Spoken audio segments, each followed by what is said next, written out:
inyong tanan? Magandang gabi sa inyong lahat.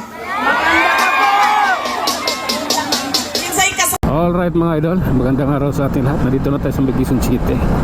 Pag-usapan natin mga idol yung mga ganap kahapon at ngayon. Kahapon umattend si BP Sara sa proclamation rally ni Isko Moreno sa Manila. Andun din sila Jaime Marcos, andun yung mga kasama sila doon. Marami sila doon. So ibig sabihin yan mga idol, PDP laban and Isko Moreno, both street yan. Congressman, konsihal, vice mayor na Isko, buto natin lahat yan. Wala nang ano yan, wala nang pakimi-kimi yan, kailangan natin yan. Marami yung naganap niya kahapon. May mga parinig, may mga banat kay Romualdez, yung wala, sabi niya wala ng liig, ang taba ng liig. Natural yun mga idol, gumaganti lang yan nagpapaano lang yan, kumbaga ano lang yan, pumipitik lang yan sa mga pinagagawa sa kanya ni Martin Romualdez at nung administrasyong ito. May pitik lang yan, pero eto mo sa Balitas TV mamaya, iba yan, diba? At ngayong kanina rin, itong araw na ito kanina, nasa Quezon City siya. Nindorso niya si Bong Suntay sa congressman, nakuha na, napanood natin yung video, nakakuha tayo ng konting clips kay kay MG Mundihar ng SMNI News and Public Affairs. Dito rin siya sa Quezon City rin siya, sa may barangay Tatalon. Nindorso din niya doon ng si Bong Suntay. So pag ganyan, pag nindorso, ano na yan, matik na. Kasama na natin yan, mga DDS vlogger, DDS supporter, basta mga ka-DDS, alam na yan.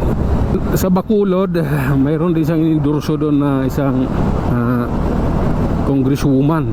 Kalimutan ko lang yung pangalan kasi di ko gaano bagaman taga Bacolod ako, pero hindi naman talaga doon ang pinag-anuhan ko kasi 15 years old ako na umalis ako ng Bacolod. 1995 na umalis ako ng Bacolod. Umuwi ako doon 2018. So hindi ko gaano kabisado. At saka yung yung video clip na naka-upload is maiksi. Walang explanation na mabuti doon sa nag-upload. Dapat pag nag-upload kasi may explanation. Nabi andito si BP Inday Sara, ganitong oras, lumanding dito para makiisa, ganun ba?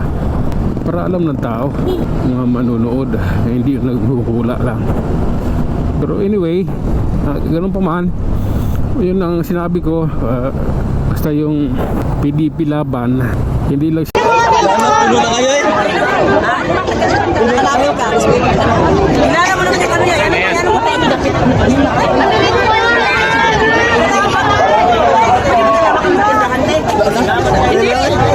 mo tayo? Ate, sama mo na tayo para kumuha ka naman na yun. Ay, sige.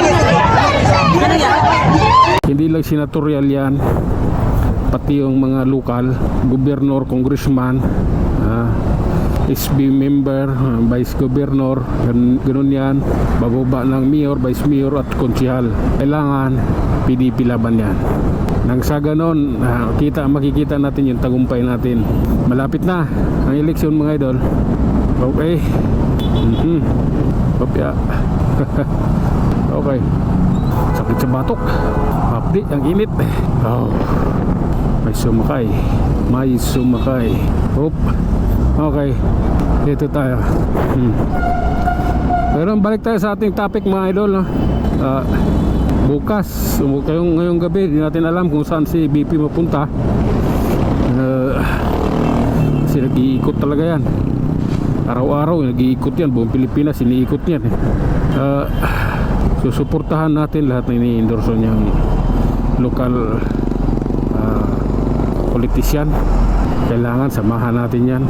Ang sa ganun matuwa naman sa atin yung siyempre naman doon sa mga nakakapanood, natin samahan natin yan, share natin itong video, natin ang sa ganun kumalat para sa pangangampanya na rin ito natin sa mga kasi wala din naman tayo makatin doon sa mismong proclamation rally dahil may trabaho nga ako. So, dito na lang kami sa social media. Yun na lang may tutulong namin sa ang social media. Nang sa ganun, may ambag man lang kami sa mga politikong sinusuportahan natin. Okay? Ganun tayo mga idol. Kailangan natin suportahan yan. At mag-iingat tayo mga idol. Iba yung panahon natin ngayon. Delikado yung panahon natin ngayon. Kita nyo naman yung mga pangyayari. Diba? 7 tao sa Antipolo pinatay ng nag-iisang tao. Diba? Delikado ho ang panahon. Sabi ni Auntie Claire, hindi daw malala ang krimen ngayon. So, hihintayin mo lang siya patayin para siya magsabi na malala na yung krimen ngayon. Alright mga idol, hanggang sa muli.